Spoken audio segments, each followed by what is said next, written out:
Hello there. Today on Standpoint, we examine the efforts by the federal government to restore stability in the face of growing security concerns as President Bola Tinubu declares state of emergency on security. This comes as recent attacks continue to raise questions about government's response to security threats in the country. Hello and thanks for joining us again. I am Kemi Fola Adeyemo.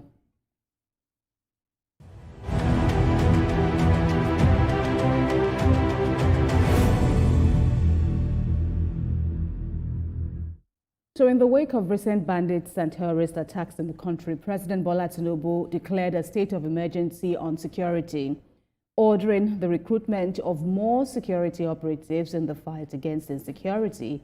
Well, President Tinubu's order came after the release of 24 schoolgirls abducted in Kebbi and the abduction of 38 worshippers at a church in Kwara State. He also ordered the withdrawal of security personnel attached to VIP nationwide and urged the National Assembly to fast-track action on state police, describing it as a needed step in boosting security, especially in vulnerable regions.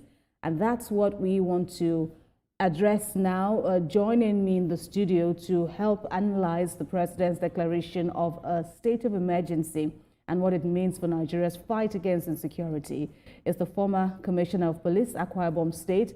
He's also a former AIG Zone 2 Lagos, AIG Olatoye Durosinmi. Thank you very much. Yeah, thank you we also understand me. that you hold a doctorate, so Dr. Durosinmi would be in order. Thanks a lot for joining us on Standpoint today. Yeah.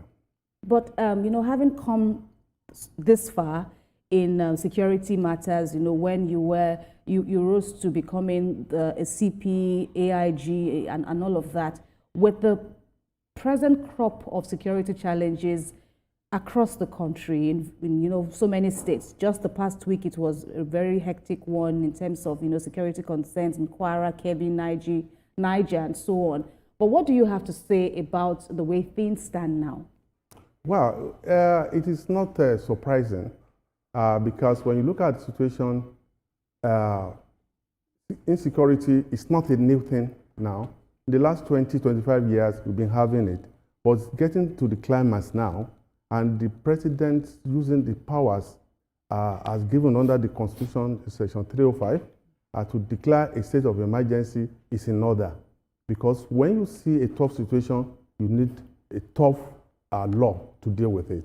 With the declaration of emergency, it means that more funds can be given to security, and then more attention will be paid to security. We don't need to wait here for an outsider to come and tell us we have problem here. We all know we know we have problem. And declaration of emergency is the right thing to do. The president has the power, but I think this is the first time that we are doing that nationwide on security. I give kudos to the president for this decision. Right, and amidst the concerns, how it has, it has all risen to this level, the president intervening by making, announcements that also borders on the police force itself.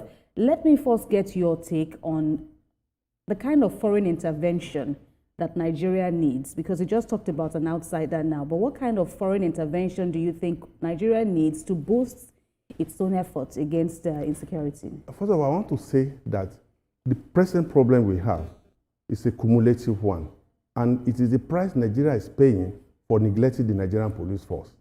The Nigerian police force has not been getting what it needs in terms of manpower and in terms of equipment, and it accumulated to the level we are. As for foreign intervention, yes, when you have problem, you can't pretend you have problem. We need to call on the friends of Nigeria. It is the time you have problem, you know who is your friend. Yes, America can be here, France can be here, or you will give me one thing, some can give us training, some can give us intelligence, some can even supply their manpower. They must have passed through this present problem we are passing through, and they have the experience. They have the technology. Policing has gone beyond using AK-47 man to man. Policing has got to the level of using drones, helicopters, gunboats, and all other technologies. So hereby, if anyone is entering Nigeria, you'll be able to know. Our borders are porous, especially in the north. And it can easily, and we are surrounded by so many nations that are having problems with their security. In fact, the problem of Libya is one of those things that has actually added to us free movement of weapons from that part of Sahel coming down to Mali, Niger, and our surrounding people. And based on that, so many things have been coming unhindered because we don't have the technical know-how. We cannot be thinking of fencing Nigeria now. That will be too expensive. But we can introduce technology. We can call on those who actually are ahead of us. They can be of help. Calling on America, calling on any friend of Nigeria to come and support us. But I will not support a situation where a nation will come into Nigeria without working together with us here. Then you also spoke about, the police force in itself, how that, the budget has not been sufficient to meet the growing demands of the police force, especially in fighting crime that has so many diverse dimensions.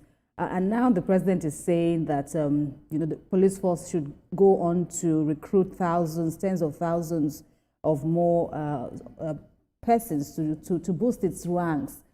But there have been concerns about the nature of recruitment. Only a while ago there were these reports that names of Boko Haram supporters, Boko Haram members were found to be in the fresh recruitment list. Yeah. So what do you have to say about how to ensure that this recruitment doesn't boomerang in the fight against insecurity? Yes, I'm not a supporter of massive recruitment of police at the same time. I believe in our days in the force, recruitment is done every month, whereby we look into the people that will come into the force, their academic qualification, physical qualification. Then we go as well as going to your background to know who you are, including fingerprint check. Okay, that's why you don't support the massive No, we need men, but it should be done in such a way that we don't allow politicians to start bringing lists. Say, it's my boy, I'll take him. We must recruit massively because it is late.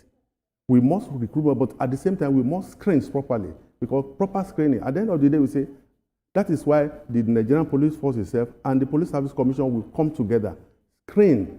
And I'm not saying nobody should help a politician boy or anything, but he must be physically qualified, and he must be mentally qualified, and must be academically qualified to be a policeman before you recruit. And in addition to that, you can recruit 500 men, 500,000 men. You can recruit 1 million, but it goes beyond physical presence. What we need now is technology. We must be able to have at least air bases in every geopolitical location. In case of this adoption, we have a good police air base. The police air base will move. The Air Force is doing its own work, but the police work is different from Air Force. And we don't have that. We don't have the bases. We have air wing, but there's a limit to what the air wing can do. One thinking, I've been to courses abroad. I've seen in China, whereby each region have their own base, air base. That is to say, let's say we have 6 in Nigeria now. Supply with helicopter gunboats. This thing cannot be happening because it will be 24-hour service, and the moment there's any insurgency act or any unusual movement based on the technology and information, even human information, the helicopter will move up and monitor and ensure that those guys are eliminated before they can even strike. What happened in Kebbi, they are aware those people are coming. If we have helicopter gunboats and we have the police air base around there, the police air base will move up and eliminate them before they get to their target. We have to make money available, get the right equipment.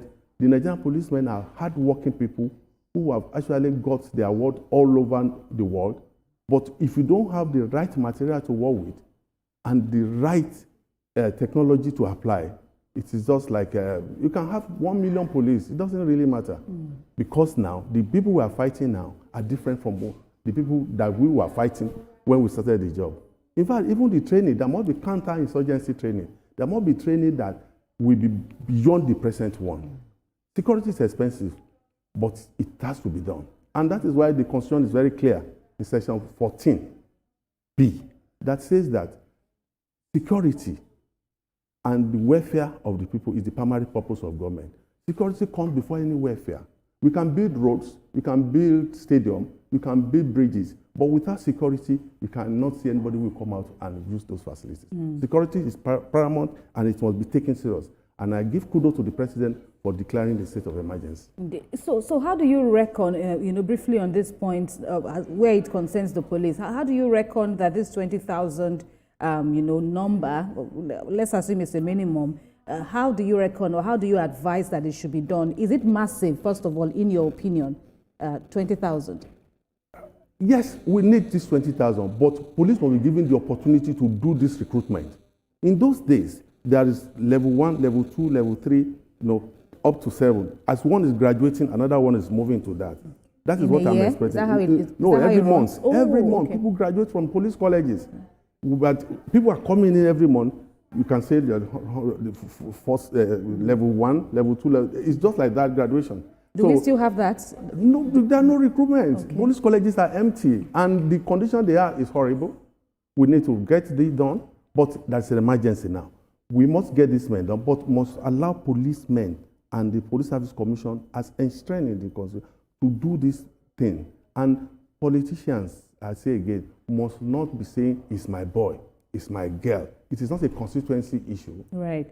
But the president has also spoken about, renovating the police training institutes in the country. And you have said, which sounds fine, but in reality, how do you think it's also going to work? Security is an investment really for any government, but does it seem to you like a quick fix solution, or are we looking at a long-term plan of the government? If we are able to get this, you've also spoken about the training colleges in bad state. So how do we arrive at a positive, results? Before the emergency declaration, I want to give kudos to the President Bola Ahmed Tinubu. I think he raised a team to go to all colleges in Nigeria and even other security organizations that they must be fixed, they must be repaired, and that work is going on as I speak now. So before the recruitment will start, I'm sure they will not be in the present shape they are. But what is most important is that we must get the right people who actually love to do the police job. I love the job, and I'm still proud to say I'm an AIG. I still believe I'm part of the force, even though I'm retired. Those who love the job, who wants to be policemen, not unemployed people who just look for the opportunity. If you say it's your boy, and your boy is not interested, you can't give the best. Policing is a professional job, and they must allow police to recruit those who are qualified mentally, physically, and academically. But for retired officers as yourself, is there any room in all of this? This is a state of emergency now. If and when duty calls, is there room for retired and experienced police officers, to come on board and join in the fight? That depends on what the INGEMPO recommends to the president. If that's what they want, I still believe I'm part and parcel of police, even though I'm a legal practitioner now. But I still believe first, primarily, I'm a policeman before a lawyer. All right. So back to the Kebbi matter, because it came up, while preparing for this program today, and I also like the fact that you mentioned it. We understand that the Army headquarters is now, doing a probe into the matter, because first is the controversy that there was a warning, ahead that the school would be attacked, and mysteriously, it has been alleged now that the Army officers attached to the school were recalled, leaving only the police officers. So while all of this is going on, the police officers appear to have been overwhelmed and left, because according to them, according to the MI who gave the reports, they were outnumbered, and so they had to flee for their lives.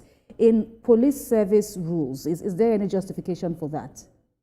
Well, I think what happened was that there was a firefight, and after probably you have exhausted what you have, the next thing you have to do is to wait for reinforcement. I'm not sure our men left. Our men gave a good fight, but there is a limit to what they are carrying. Unlike those who came to attack them, you take 4 to attack 2, or 6 to attack 2. You cannot take 4 to attack 4. And from what I heard, the kind of weapon they carried was high and highly military type. And they were able to. But our men gave. I worked in Kebbi before, and I know that the police in Kebbi had run around the clock. But that is a state surrounded by many states, including international boundary. And you can see that when they finished their assignment, the bad men finished their assignment, they went back to Nigeria. Kebbi is a peaceful state. A state that is supplying Nigeria with rice. They are farmers, they are hardworking people, and peace-loving people. what happened was an isolated case, and I'm sure it was an imported thing coming from another state. They came in for that mission, and that was intelligent. But before the right thing could happen, there was no reinforcement. If the policemen had got the reinforcement, that's what I'm talking of helicopter gunboats. We have our air base, maybe the one for the North Central. We will have been there, even before the men get there, with a good helicopter gunboat. We will finish this one. If you give the police, Inspector General of Police, Egbetokun, what he has created, he created what we call Quick Intervention Force. There will be an air wing, there will be a marine wing of it, and there will be the one that will be like the mobile. It will be an improved to what the PMF is. If he's given the opportunity, if that thing comes up, 50% of our problem is solved. Most of the problem in Nigeria is policing. It's, if we have enough manpower, and you have enough technology and logistics support, we will have reduced the problem by 70 to 80%. It is not everything you bring in army to it. You bring in, in fact, if you have enough men, in the days when we were young in the job, we know that they call some people kill and go. That is the PMF. The PMF will get to a scene and finish. They finished Matasani riot in Kano. They went to Dola. They went to Sokoto, Bakalori riot. We have records in and out of country where police have done well. Give the police what it is required. Nigerians will sleep with their two eyes closed. All right, we'll take a breather and continue with our conversation. You're still watching Standpoint on TVC News. There's more in a moment. Please stay with us.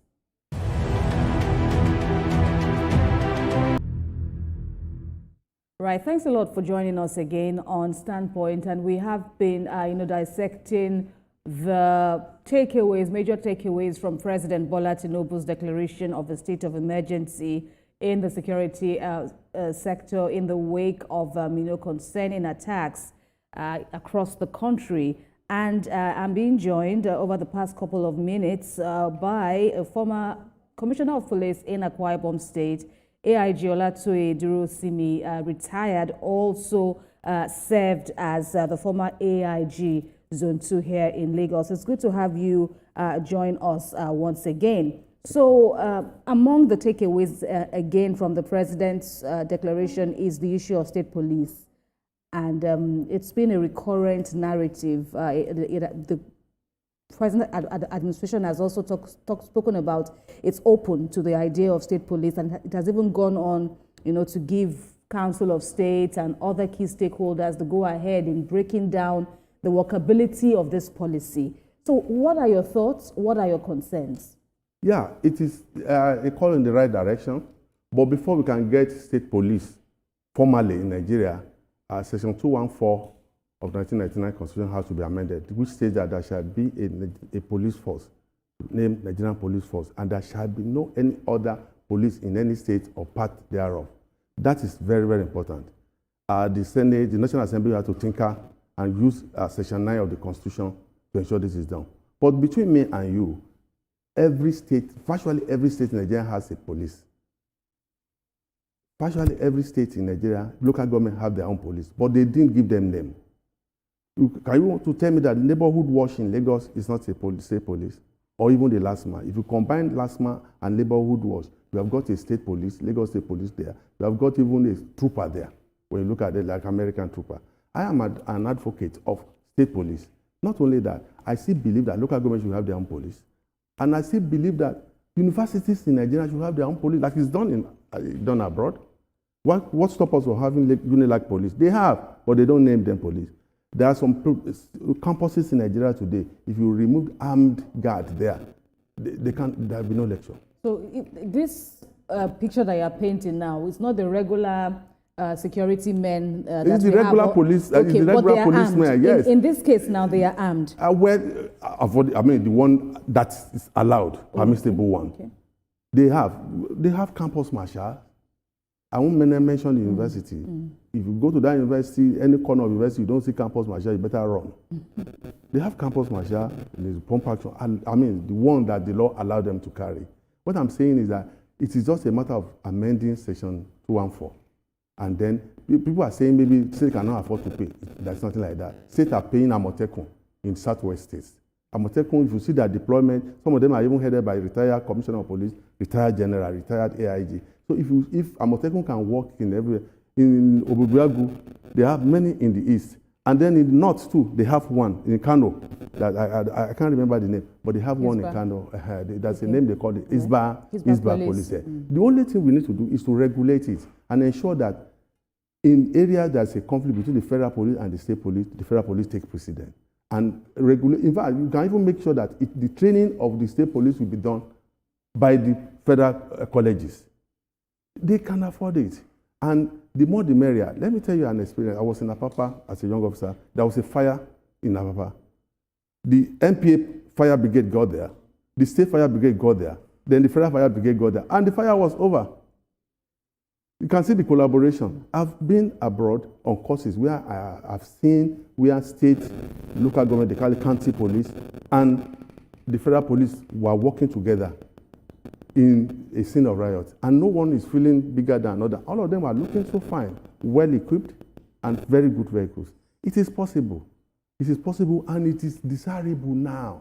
I am telling you, now that we have a state emergency, all the governors are ready for it, the federal government is ready for it, and I'm sure the National Assembly is ready for it. The more, the merrier. My grandmother has a proverb. He said, if a man sees snake, and a woman kills that snake, what matters most is for the snake to die. So whether it's the state federal police that's pursuing an armed robber and the state police was able to stop it or give information about him, the most important is for the robber and the bad people disturbing Nigeria to eliminate them. This is the time. Right. Dr. Durosinmi, let's also talk about sabotage in, the security agencies.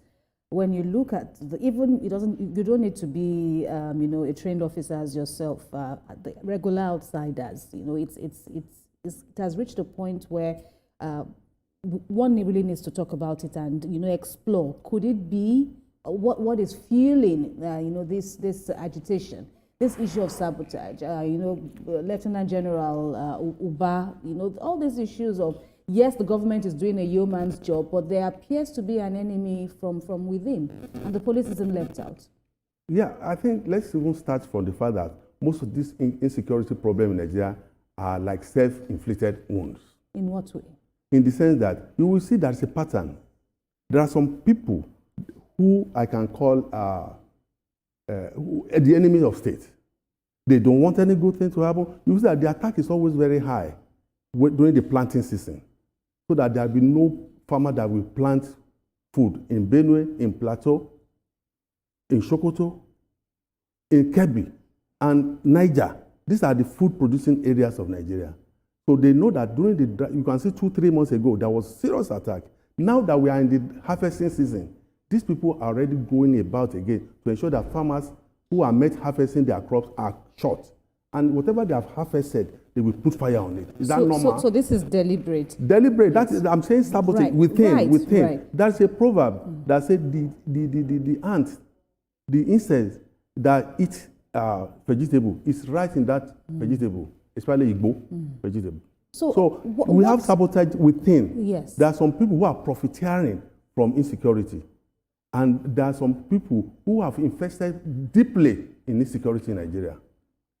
Does the police, have the wherewithal? Does the police have what it takes to weed out this saboteurs? I'm talking even the extent. Leave the yes, but yeah, okay. But perhaps we might as well start from the police itself, for example. If that is so, would it be easy now to weed out these elements? Well, if we find them, police will not come out and tell you, I've removed A, I've removed B. I'm sure the military will not come and tell you, we have removed A, B, C, D. In the time of our Lord Jesus Christ, 12 out of 12, there was one they called Judas. If in that time of our Lord Jesus Christ, we have 12 and one is a Judas, can't you think that? Right. Keep on, continue. Don't you know that there will be a problem now? Okay. So I am saying that I'm not denying the fact that there could be bad people, but as we are getting them, we are eliminating them. But the biggest problem, the real biggest problem, is those people who are insecurity financiers. All right. Okay, so because the issue of insecurity has also reached the point where concerns have been raised, and the president has spoken about that, and the issue of our forests. He has even gone on to say let the forest guards now, be empowered to work and be allowed to work, be given a free hand in working, of course, in tandem with security agencies. And of course, if you look at the Niger example, all these examples of our forests now being porous. We're getting to the point, to the end of this interview, but what are your thoughts on enhancing safety of our forests? The president has done it again.